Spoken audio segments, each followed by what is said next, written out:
Oi, gente! Seja muito bem-vindo ao meu canal. Estamos dando início a um Sou Mais Luz podcast, o quarto episódio, e hoje para falar de um tema muito importante que é como resguardar vidas no ambiente educacional.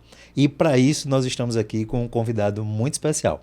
Mas antes disso, quero te pedir, se você ainda não está inscrito no nosso canal, se inscreve, ativa as notificações e fica por dentro de tudo que nós vamos estar trazendo por aqui.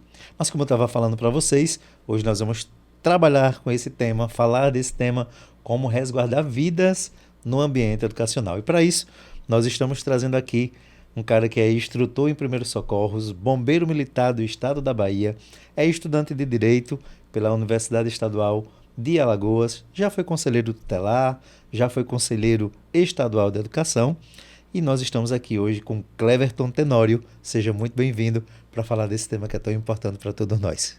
É verdade, Pedro. Então, muito bom estar aqui com você hoje. Meus cumprimentos a todos que acompanham o Sou Mais Luz.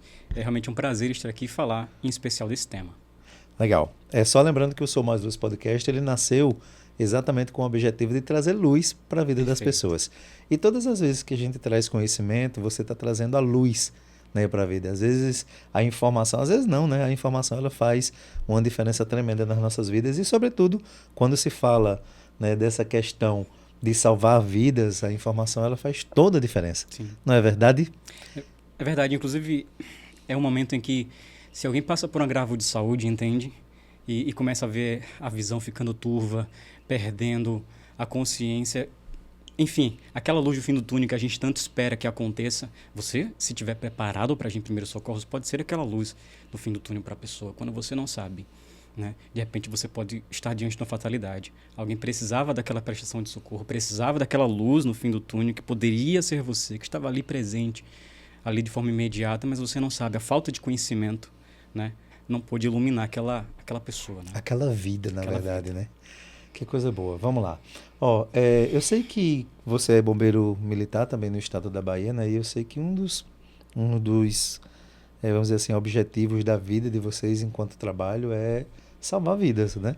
Vocês Sim. têm essa missão de preservar vidas e patrimônio, mas você faz um trabalho que vai além disso, né? Porque quando você ensina as pessoas a salvar vidas, você está saindo apenas desse trabalho que é seu diretamente, no momento da necessidade daquilo que é você enquanto profissional, e você agora está trazendo a informação para as pessoas para que elas possam salvar outras vidas. E eu quero começar fazendo uma pergunta para você, que é: o que é que te motivou a ensinar pessoas a salvar vidas? Perfeito. É como você diz, o bombeiro militar, ele tem a função, entre outros socorristas profissionais, de colocar a mão na massa, né? De fazer o trabalho operacional, de prestar um socorro. E nós fazemos isso, treinamos para fazer o melhor, com excelência. Mas veja, eu na minha atuação enquanto bombeiro militar, eu, Cleverton, eu posso salvar uma vida na minha atuação, algumas vidas enquanto estou atuando. Mas quando eu me junto a 10 pessoas, a 20 pessoas, a 50 pessoas para ensinar primeiros socorros, agora nós somos 11, ou, 21 pessoas, ou 51 pessoas que agora sabemos como salvar vidas. Então, eu acho que assim, a melhor maneira de salvar vidas, para além de eu agir salvando na minha profissão, é ensinando as pessoas. A gente cresce exponencialmente a capacidade de prestar um socorro. Então, isso me encantou muito com essa possibilidade. Por que não, se eu tenho esse conhecimento tão valioso, tão precioso, que eu sei que muitas vezes eu chego numa ocorrência, eu chego numa situação, e aí você tem a mãe sobre o corpo de um filho, né? Você tem o esposo sobre o corpo da esposa, e você sabe que o que foi feito muitas vezes foi ligar para a gente, para o socorro profissional, e esperar a gente chegar. É o bordão em primeiros socorros. O bordão é: não mexe na vítima e liga para o socorro. Isso tira muita vida. Então a pessoa ligou e daqui que a gente veio chegar, Sim. saber do fato, da localização do fato, comunicar a equipe se organizar, pegar o trânsito, chegar até a vítima. Numa parada cardíaca, por exemplo, onde você tem ali 6 minutos de um tempo de chances reais de sobrevivência sem grandes sequelas, a gente não chega em menos de 6 minutos, provavelmente. O SAMU não chega em menos de 6 minutos. Se não tem alguém fazendo ali intervenção, um RCP simples, colocar a mão sobre o peito da vítima e fazer compressões, oferecer ventilações. Se isso não acontece, a vítima pode ir embora antes da gente chegar. Então, se eu sei esse conhecimento que é tão valioso, por que não compartilhar com as pessoas? Então, isso me motivou bastante, mas especificamente, o ponto que realmente me trouxe para a necessidade de compartilhar com as pessoas os primeiros socorros foi quando... Quem me conhece, antes de tudo, quem me conhece sabe que o meu sentimento mais forte é o de paternidade. Fico feliz em ter chegado agora numa cidade onde eu já trabalhei e reencontrar colegas que nunca mais tinha visto, e antes de me dar um bom dia, eles perguntavam: como é que estão seus filhos? Como é que estão seus filhos? Eu fico feliz, porque quem realmente me conhece sabe que essa pergunta deve ser a primeira a ser feita. Inclusive, do meu dia ser bom ou ruim depende de como é que eles estão. Então, fico muito feliz de ser reconhecido assim pelas pessoas do meu círculo mais íntimo. E um dia, no trabalho, a minha comandante, que fazia a formação de Lei Lucas, uma lei que estabelece que educadores devam saber primeiros socorros, faltou aquele companheiro aquele colega de trabalho que fazia as formações junto a ela. Ela precisava de um voluntário. No Bombeiro somos todos voluntários. Então, eu disse sim, eu tô aqui, vou lá. É uma característica de vocês, esse trabalho do ser voluntário, né? E também porque se alguém perguntar, precisamos de um voluntário, você levanta a mão perguntando, para quê? Pronto, você é o voluntário. Então, você não pergunta, você já levanta a mão, você já é o voluntário. E quando cheguei, acompanhando essa minha comandante, que ela começou a falar sobre o que era, eu não conhecia a Lei Lucas até então, eu tenho 7 anos de bombeiro. Na época, eu tinha cerca de 5 anos de bombeiro. E eu comecei a ouvir a história de um menino que participou de uma atividade escolar, uma atividade de excursão numa cidade vizinha de zona rural, e foi oferecido um lanche para ele, uma atividade típica, com um lanche típico, um cachorro quente. Que são coisas que acontecem no cotidiano de toda escola, de Perfeito. todo lugar. Todos os dias, agora mesmo, está acontecendo em diversas escolas, fazendo atividades dentro de sala de aula, fora de sala de aula, Isso. oferecendo a refeição. E o menino também, como qualquer um outro. E aí acontece de um engasgo, né? Ocorrer com esse menino enquanto ele está se alimentando. O nome dele é Lucas Begali. E nenhum dos profissionais ali sabia o que fazer em primeiros socorros. Existem algumas manobras que você pode fazer que são eficazes para resolver o engasgo, mas ninguém sabia nenhuma das 3 manobras básicas. Ninguém da equipe de excursão que organizou aquela excursão sabia o que fazer em primeiros socorros para resolver um desengasgo. Ninguém da equipe da fazenda que recebeu aquele grupo de estudantes e que recebia outros grupos de estudantes sabia o que fazer em primeiros socorros. Então, o engasgo dele não resolvido, ele entra em parada cardiorrespiratória. Também o relato é de que não houve nenhuma prestação de socorro com relação à parada cardiorrespiratória. Quando vem o SAMU e consegue prestar o socorro profissional, levando ele até a unidade hospitalar, ele consegue ainda ficar 2 dias no hospital, mas aí não reúne condições de sobreviver, porque ficou muito tempo sem oxigênio no cérebro.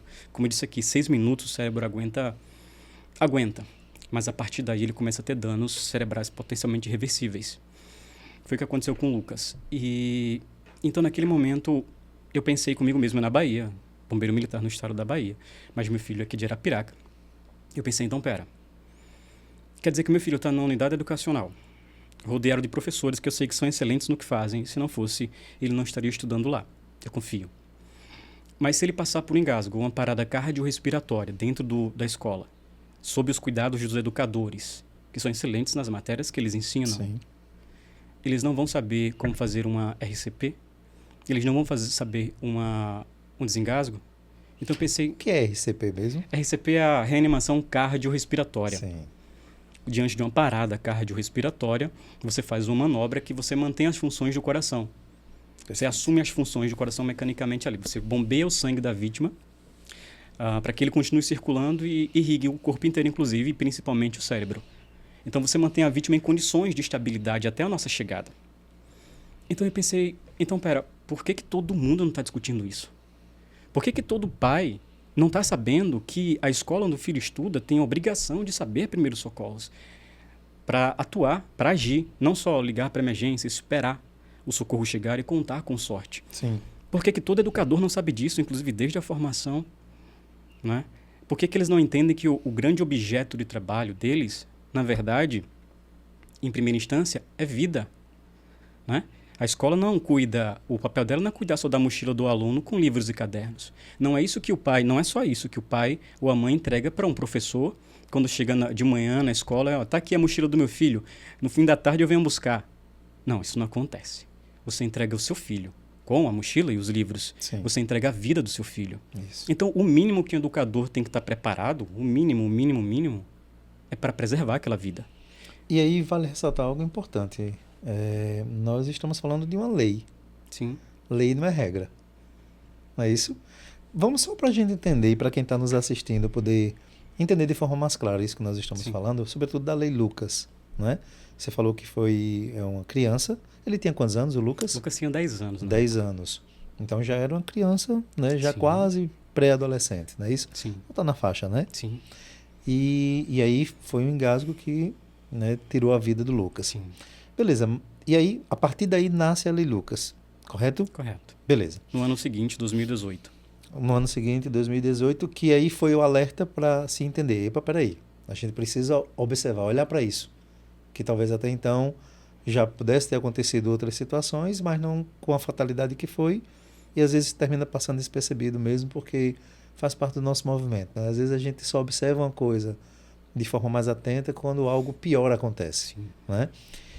Pelo que eu estou entendendo, e aí nasce a Lei Lucas, e a Lei Lucas tem como objetivo exatamente a prevenção. É para não acontecer. Correto? Também tem um Me diga- caráter... vamos começar. Eu preciso que a gente entenda. O que de fato é a Lei Lucas? Sim. Né? A Lei Lucas, ela nasce, na verdade, de um sentimento muito forte de maternidade, da Alessandra Begali, né? Da Alessandra Zamora Begali. Ela, tendo perdido o filho, ela pensa a mesma coisa que eu pensei aqui. Por que que todo educador não sabia? Por que que todo educador já não sabia fazer um desengasgo? Por que todo educador já não sabia fazer um RCP? E aí ela constata uma coisa que a gente tem como óbvio, que quando você entrega seu filho na escola, ele vai estar bem cuidado, inclusive, né? Você espera receber no final. Sim. Você espera, no mínimo, receber seu filho nas mesmas condições de um final. E você espera que o ambiente escolar esteja capacitado para dar resposta a uma série de emergências eventuais. Ela percebeu que não estava. Então ela encampou uma luta para que naquele município de Campinas se criasse uma lei obrigando os profissionais em educação serem capacitados em primeiros socorros. Não foi criada a lei lá em Campinas, mas essa lei viralizou. Muito felizmente, vários municípios começaram a copiar a lei, e municípios fora de São Paulo já. Então criou-se um movimento para criar uma lei federal. A lei federal foi criada, então, um ano depois, foi um tempo muito rápido, em 2018, e homenageou o menino Lucas, a Lei 13.722 de 2018. O que ela determina? Principalmente, que todo espaço educacional capacite seus profissionais para agir em primeiros socorros. Veja, para agir em primeiros socorros. Não basta só que ligue para emergência. Sim. Estou aqui com um aluno que O está... agir não é o ligar. O ligar é importante. Sim. Mas a questão é que agora, veja, antes da Lei Lucas, porque algum educador poderia perguntar, nas formações o pessoal pergunta, mas se a gente não souber? Veja, pelo Código Penal brasileiro, se você se omite de prestar socorro, é crime. Mas se você não sabe nada o que fazer, está passando na rua, alguém tem um grave de saúde, você não sabe o que fazer, você liga para emergência, isso já é uma prestação de socorro, porque você está garantindo que virá um socorro profissional para atuar, ok? Uhum. Agora, com a Lei Lucas, que determina que os espaços educacionais devem ser capacitados para agir em primeiros socorros, a pergunta muda um tanto quanto de figura. A questão é, o que o espaço educacional fez? Não, nós ligamos. Não. Eu entendo que foi ligado para emergência visto, tem que ser feito. Mas qual foi a manobra de desengasgo realizada? Como foi que foi feita essa RCP? Porque vocês são chamados a se capacitarem para agir em primeiros socorros. Então, assim, ela tem todo o contexto de prevenção que tem que ser feito, palestra, diálogo, inclusive com os próprios alunos sobre essas situações, mas principalmente estar capacitado para agir se a emergência acontecer. Aconteceu. O que vamos fazer? Nós somos capacitados previamente. A Lei Lucas quer garantir essa preparação prévia. Então, no caso, não é opcional. Não é opcional. Não existe uma opção de a minha escola ter ou não ter essa informação, esse ensinamento para os meus professores. Perfeito. E não só para os professores, acredito, né? Para todo ambiente escolar. Eu geralmente digo educadores porque entendo que todo mundo que está dentro da escola é um educador. Sim, com certeza. Seja o porteiro, o professor, a quem tá na merendeira. merenda. Todo mundo educa de alguma maneira. Quem Sim. está na parte da merenda, por exemplo, pode educar na parte da alimentação. Sim.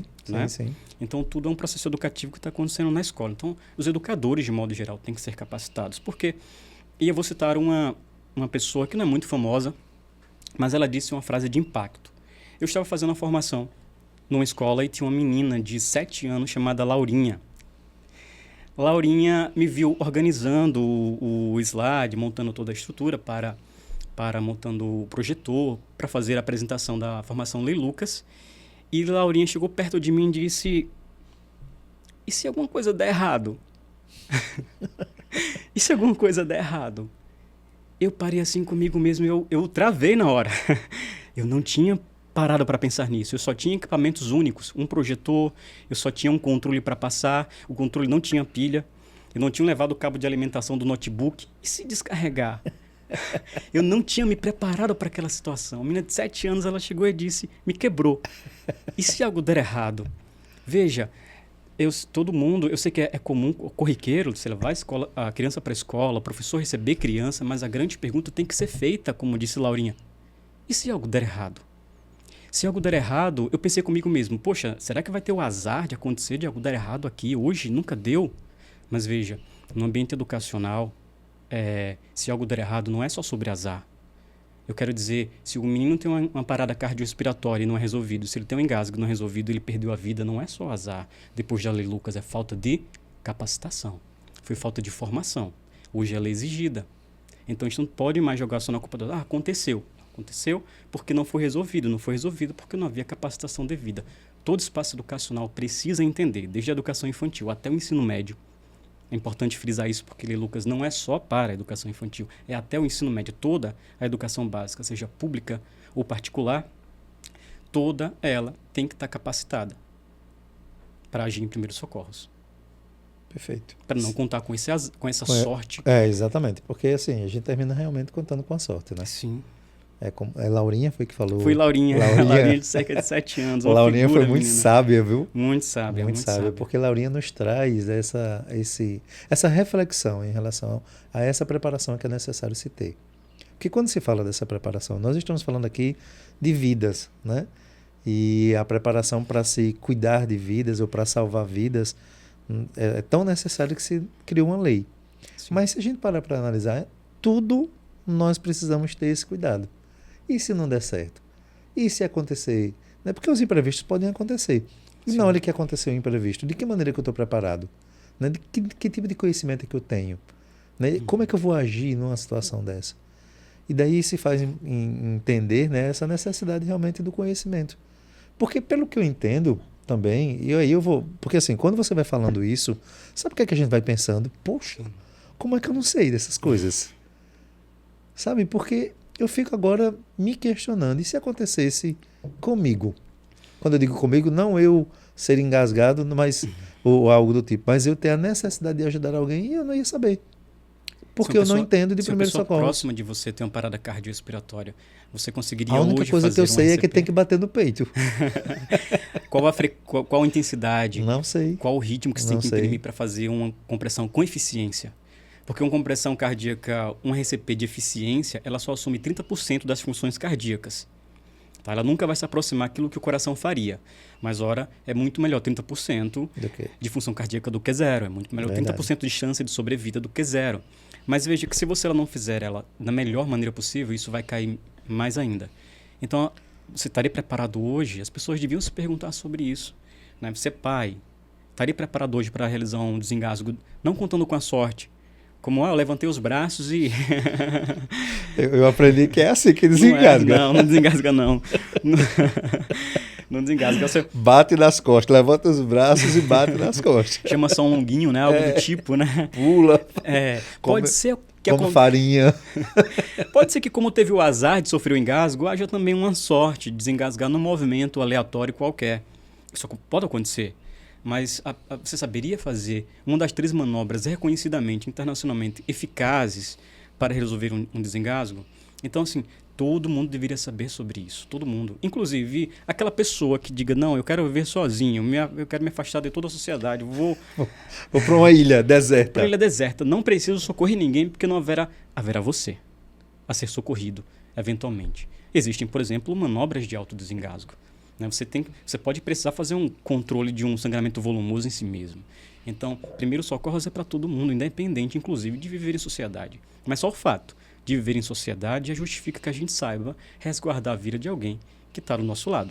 Olha, eu já vou sair daqui com essa necessidade de buscar um curso de primeiros socorros. Mas você me falou aí de 3 regras. São 3 regras que você falou? Que são... Desengasgo? Não, que são 3... Acho que foi do desengasgo. 3 manobras, né? 3 manobras. 3 manobras essenciais numa situação de risco. Quais são essas 3 manobras? três manobras no caso do desengasgo, né? É do desengasgo, no Isso, caso, não é isso? especificamente do desengasgo. Pronto. Por exemplo, um professor está na sala de aula... Vamos imaginar que em casa, né, eu estou em casa com o meu filho e ele engasgou. Sei lá, com a comida, com algo. Ele engasgou. Sim. Qual o procedimento? Então, existem três manobras que são recomendadas e é importante ter esse repertório de três manobras, porque uma pode não ser eficiente para aquele desengasgo e você tem um repertório maior. A primeira delas recomendada são os golpes nas costas, os golpes dorsais, que você falou, os tapas nas costas. Sim. Ele não é mito. Qual que é a ideia dele? Algo travou aqui nas vias aéreas, está impedindo de respirar. A tosse é o mecanismo natural do corpo para expulsar. Então, você faz uma força no seu pulmão, ele vai contrair para expulsar esse objeto. Só que ele está tão bem travado nas vias aéreas aqui dentro que ele não vai conseguir sair pela sua própria força. Então, alguém se apoia nas suas costas atrás, que entre as escápulas, oferece alguns golpes e aí destrava esse objeto. Faz ele tipo sambar no popular.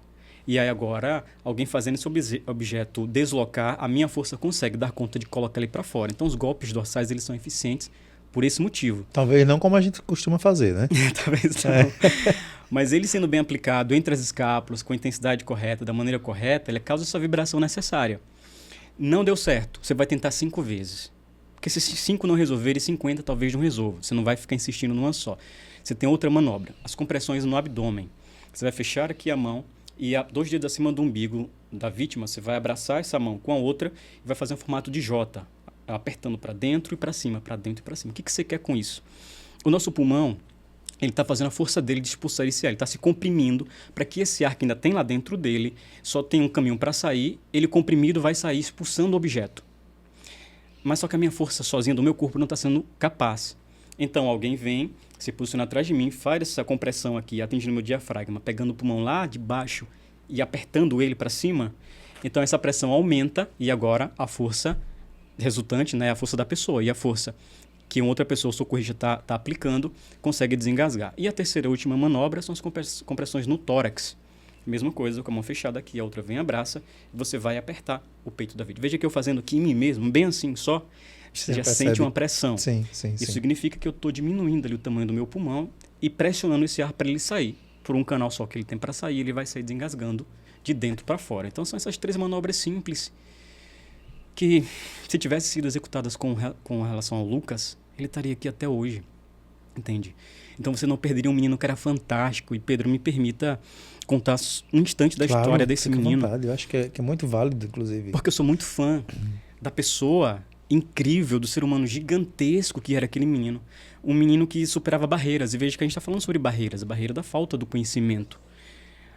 Aquela pessoa que eu disse que se debruça sobre o corpo do pai ou da mãe ou de um filho, sem saber o que fazer ali, de mãos atadas, o que lhe falta é conhecimento. Aquela falta de conhecimento é uma barreira que impede de você salvar a vida da pessoa. Sim. E era um menino que quebrava barreiras. Lucas, antes de nascer, quebrava barreiras. A mãe dele recebeu o diagnóstico no 8º mês, a Alessandra, de que ele teria mielomeningoncele. A mielomeningoncele é uma doença extremamente grave. Ela é uma malformação congênita, onde a coluna ela não se fecha direito. Então, ela pode trazer repercussões terríveis, realmente, paralisia parcial, mesmo total, hidrocefalia, problemas cognitivos gravíssimos, de modo que ela relata que o médico disse para o casal, se vocês tiverem esse menino, vai ser um crime. Ela traz esse relato, o médico disse isso, quando diagnosticou. E aquilo foi impacto, né? Mas ela mudou de médico, após conversar com o esposo, decidiram manter a gravidez. E então eu vejo que já foi uma grande barreira quando o Lucas realmente se confirmou o diagnóstico dele de mielomeningoncele quando ele nasceu, mas ele perdeu só os movimentos das pernas. Eu digo isso só, claro, isso já é terrível para ele ter enfrentado na vida dele, o tanto que ele precisou se adaptar, mas eu quero dizer que seria muito mais grave.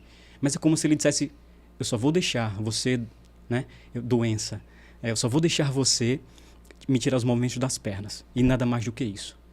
Entende? Então, uma grande barreira que ele consegue superar aí. Lucas, ele diz, eu quero ser jogador de futebol. Era o sonho dele. O sonho dele era ser jogador de futebol. Entende? E qualquer criança poderia dizer, não dá. Vamos pensar em outra coisa. Ele disse, eu vou vivenciar o futebol. Ele cria então um canal para ser comentarista esportivo no YouTube. Ah, que legal. Ele tem um canal chamado Lucas para o Ataque. Quem quiser pode buscar aí. Tem só cerca de 4 vídeos, porque foi até onde ele conseguiu gravar. Onde ele pega jogos de futebol e ele começa a criticar o jogador. Devia ter feito isso. Aí dava um puxão de orelha no Neymar. Era um menino incrível. Muito inteligente. Ele disse, eu vou vencer o futebol. Então ele quebrou uma barreira mais uma vez. A vida, você quer me impedir de realizar meu sonho? Eu vou realizar. Eu vou entrar em campo de outro jeito. Ele estudava alemão, a mãe dele relata. Além do inglês que estudando na escola, ele estudava alemão. É como se ele dissesse, você quis me tirar os movimentos das pernas e eu não posso facilmente me conectar com as pessoas indo até elas? Eu vou falar com qualquer pessoa em qualquer lugar do mundo pela linguagem. Olha como ele quebrava barreiras. Verdade. E aí é um menino que hoje ele não está mais aqui porque alguém não quebrou sua própria barreira. Entende? Porque aquele educador que se propôs a ser a ponte entre ele e o futuro, não é o que a gente fala da educação, a educação é a ponte para o futuro. E aquele espaço educacional que se propôs a ser ponte entre ele e o futuro dele, não foi capaz de garantir o presente. Não foi capaz de garantir a vida dele no presente, ele não está mais aqui, entende? Então, assim, eu acho que a mensagem de Lucas tem que ser levada para todo educador. Verdade. Todo educador tem que entender que aquele que educa, cuida. Isso. É indissociável. É indissociável. Aquele que educa, cuida. Então, assim, foi nesse momento em que eu percebi isso, que eu pensei, eu posso fazer mais. Eu sou bombeiro, eu tenho parte nisso. Eu sei como salvar vidas. Então, eu pensei, vou compartilhar esse conhecimento com educadores. Então, o que me traz para ali, Lucas, o que me ganhou foi isso. Minha paternidade bateu forte e eu disse, não é meu filho, mas poderia ser. Ele ainda está em idade escolar. Não é minha filha agora. Tem uma Ana Clara tem um Cauã de 11 anos, Ana Clara de 1 ano e 9 meses. Não são meus filhos, mas podem, inclusive, vir a ser. Tanto que todo lugar que eles estudam, eu fiz a capacitação em Lucas, porque eu não admito, depois que eu conheço desse risco, eu não quero vilanizar aqui o espaço educacional, mas que eu conheço o risco que é um espaço educacional que não é capacitado para agir em primeiros socorros, eu não permito que eles estejam em algum lugar. O Cauã fez um curso, ele faz curso de robótica, para vocês terem ideia. Cursos livres assim não são obrigados a fazer em Lucas, mas eu fui lá, fiz parceria com a escola e fiz a capacitação. Eu acho que todo pai, toda mãe deveria conhecer dessa lei. Perfeito. Entende? Todo educador, todo mundo. Mas é verdade. Eu acho que todo mundo precisa conhecer dessa lei, sobretudo quem está na educação, né? Sim. Porque, e aí, primeiro, por ser uma lei, não é? Sim. Então a gente já se coloca nessa condição de ter que realmente seguir. E acredito que todo conhecimento ele é muito válido. E quando é um conhecimento que você pode salvar a vida de outra pessoa, ele se torna muito mais valioso. A educação já salva vidas. Sim. Né? Eu acho que a missão principal da educação é exatamente salvar vidas. A gente fala muito, quem salva vidas é a saúde, né? Mas eu acho que o grande salvador de vidas é a educação. Sim. Né? E quantas pessoas tiverem suas vidas salvas pela educação? Eu posso dizer que eu fui um desses que tive a vida salva pela educação. Então, eu acredito que o conhecimento, e todo conhecimento é muito bem-vindo sempre. Se você tem um conhecimento que te possibilita, inclusive, ajudar outras pessoas, e numa missão ainda maior de salvar uma vida, eu acho que a gente fica com créditos, né? Enquanto ser humano, no sentido de poder ajudar nessa condição, né? De realmente salvar a vida das pessoas. E eu acho que realmente é extremamente necessário isso. Mas quando se fala de Lei Lucas, né, dentro do ambiente escolar, o que de fato a Lei Lucas deve se trabalhar nesse ambiente? O que é que se propõe, o que é que a lei propõe que seja trabalhado dentro desse ambiente escolar? Sim. Em outras palavras, o que é que o profissional de educação precisa saber, né, para conduzir numa necessidade esses processos quando assim for necessário? Perfeito. O que um espaço educacional precisa saber para ser um espaço educacional seguro? Isso, né? Isso. A primeira coisa que a lei determina é a formação, é a capacitação em primeiros socorros. Mas não somente. Ela, inclusive, ela tem que ser anual, não é a forma... 3 anos atrás fizemos a Lei Lucas aqui, não. É preciso que haja uma reciclagem. É preciso que a escola tenha kit de primeiros socorros para prestar um socorro com material ali adequado. É preciso que a escola tenha um plano de emergência, um plano básico. O que seria esse plano básico de emergência? No mínimo, a escola saber situar-se a quantos quilômetros eu estou do bombeiro, a quantos quilômetros eu estou do SAMU, quem eu vou acionar numa emergência. A unidade de saúde mais próxima aqui, qual é? Ela atende o meu público pediátrico? Para onde eu vou levar essa criança? Entende? Então, esses são requisitos, esses 3 que eu disse aqui agora, da Lei Lucas. Está lá a formação em primeiros socorros anual, o kit primeiros socorros e esse plano básico de emergência, de integração com a rede de urgência e emergência. Quais são os números para quais eu devo ligar, né, diante da emergência? Então, isso é o mínimo. Agora, eu acho que a Lei Lucas ela deve perpassar mais do que só isso. Uma formação anual. O próprio projeto político-pedagógico da escola deve ser atravessado pela Lei Lucas. A escola entendendo que ela é uma cuidadora de vidas. E colocar, por exemplo, a semana do cuidado na escola, por exemplo. E tratar das prevenções, tratar da prestação de primeiros socorros, levar esses conhecimentos não só para os professores, mas para os alunos e a comunidade escolar. Abrir para os pais, para as mães, no ambiente doméstico, o que se poderiam fazer? Levar alguém para falar sobre o assunto, entende?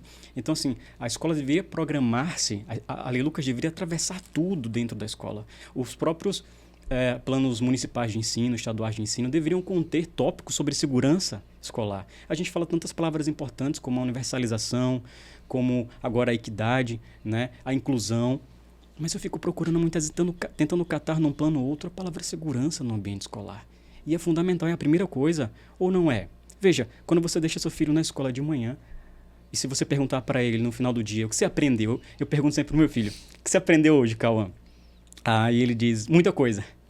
E o que você achou mais importante, muita coisa? Tudo. Ele só fala isso.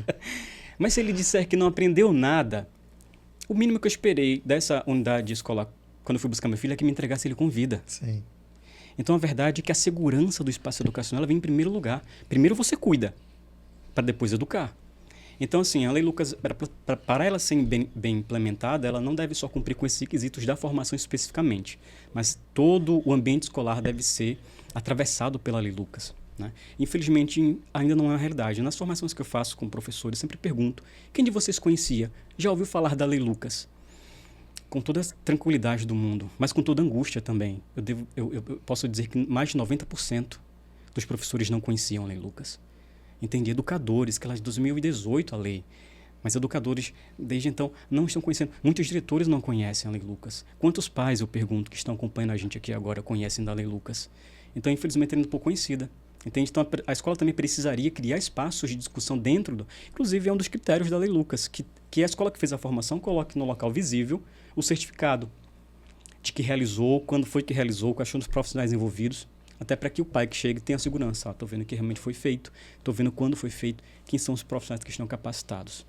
Então, tudo isso aí. Então, não é só sobre fazer a formação em primeiros socorros, isso é um passo, mas tem todo um contexto. Perfeito.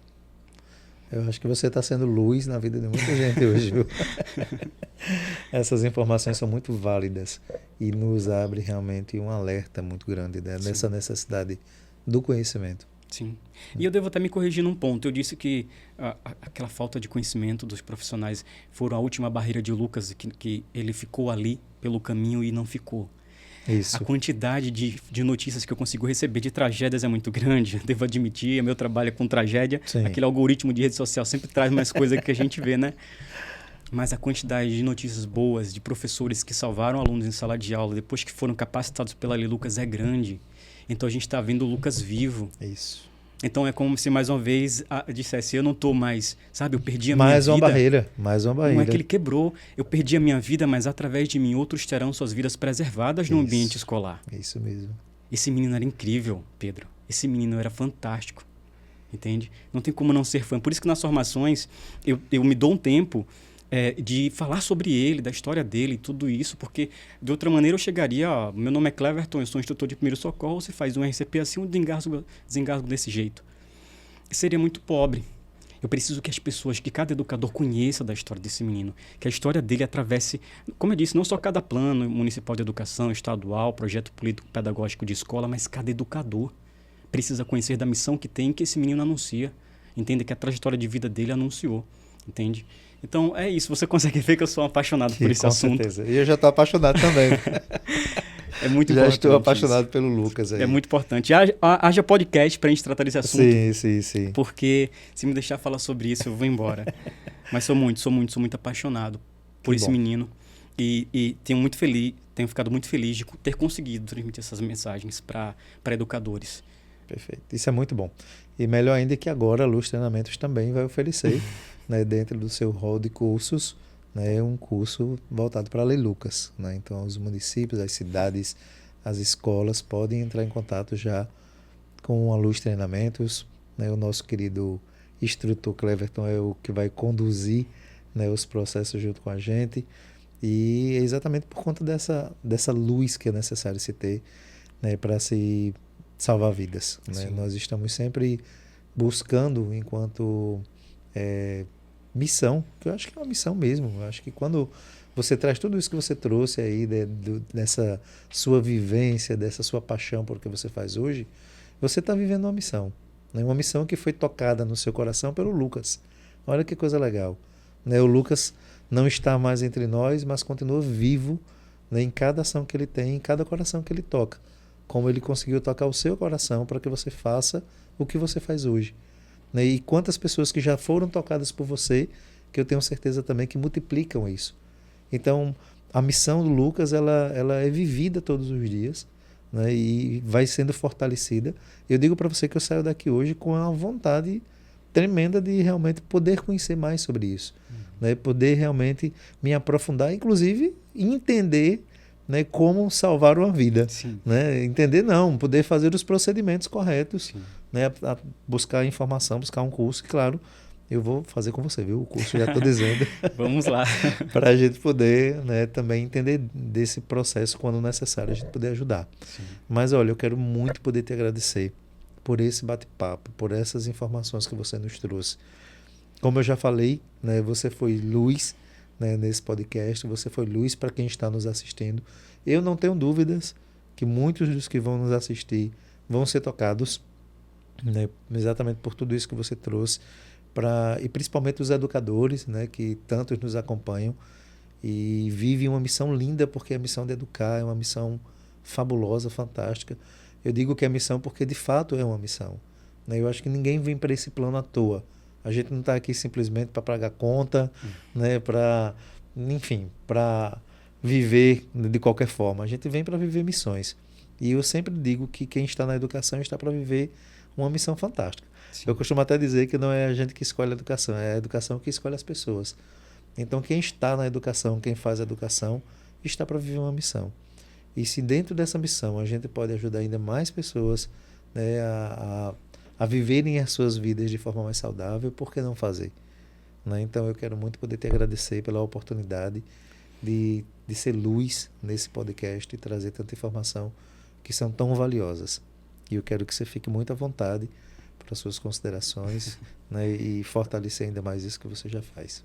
Eu agradeço demais esse espaço aqui, agradeço demais a oportunidade de transmitir essa mensagem, e que eu acho muito importante, porque nenhum pai, nenhuma mãe deveria ser chamado numa escola para dizer: pai, eu fico pensando no meu filho. E aí a escola dele me liga e diz: Cleverton, vem buscar aqui a mochila do Cauã com os livros dele, porque hoje é tudo que você vai levar dele. Entende?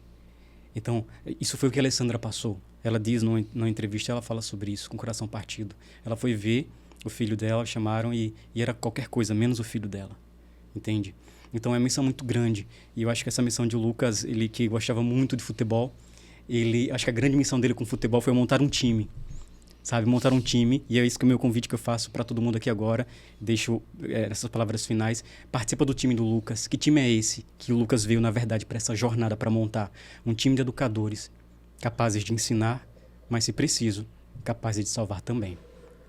Perfeito. Então, agradeço esse espaço aqui e já deixo o convite aqui, participe no nosso curso de primeiros socorros para educadores. Em breve estaremos lançando aí, importantíssimo. Que maravilha. Mais uma vez te agradecer toda a equipe, né, do Sou Mais Luz Podcast, que está sempre se empenhando e buscando fazer o melhor. Hoje quem está aqui nos bastidores, né, no trabalho é o Adriano e o Manuel. Muito obrigado mais uma vez, né, e agradecer a todos vocês que nos acompanharam até aqui. Lembrando que ainda não está inscrito no canal, se inscreve no canal, ativa as notificações e fica atento, né, para estar sempre por dentro de tudo que a gente vai estar trazendo por aqui. Um forte abraço, fica bem e até uma próxima.